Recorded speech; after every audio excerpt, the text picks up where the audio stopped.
Vermiculite এর গঠন এবং বৈশিষ্ট্যগুলো বিস্তারিত আলোচনা করুন।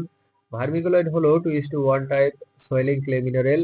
Vermiculite is a 2:1 type soiling clay mineral.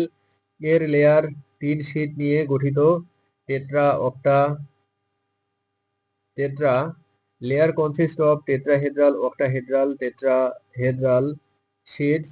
Octahedral শীটে ম্যাগনেসিয়াম ও অ্যালুমিনিয়ামের উপস্থিতি থাকে। Octahedral sheet contains magnesium and aluminium. লেয়ারগুলোর মধ্যে জল এবং আয়ন প্রবেশ করতে পারে।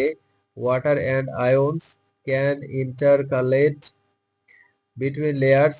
এতে উচ্চ আয়ন বিনিময় ক্ষমতা থাকে। Has high cation exchange capacity.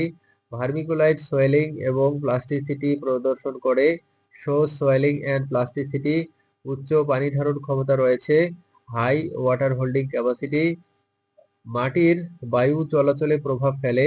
Affects soil aeration. ভারী মাটি ও মরুভূমিতে ব্যবহৃত। Used in heavy and arid soil. হালকা ও খনিজ সমৃদ্ধ মাটি তৈরি করে। Improves soil lightness and mineral content. ভূমিকম্প ও পানির প্রক্ষালনের জন্য কার্যকর।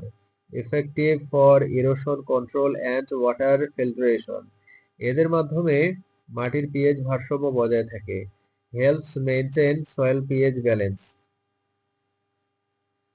উদ্ভিদের জন্য পুষ্টি সরবরাহে সহায়ক। Support nutrient supply for plants. Vermiculite মাটির গঠন শক্তিশালী করে। Strength soil structure. পরিবেশ ও কৃষিতে বহুল ব্যবহৃত। Widely used in environmental and agricultural applications. রোগ প্রতিরোধ ও উদ্ভিদ বৃদ্ধিতেও ভূমিকা রাখে। Contributes to disease resistance and plant growth.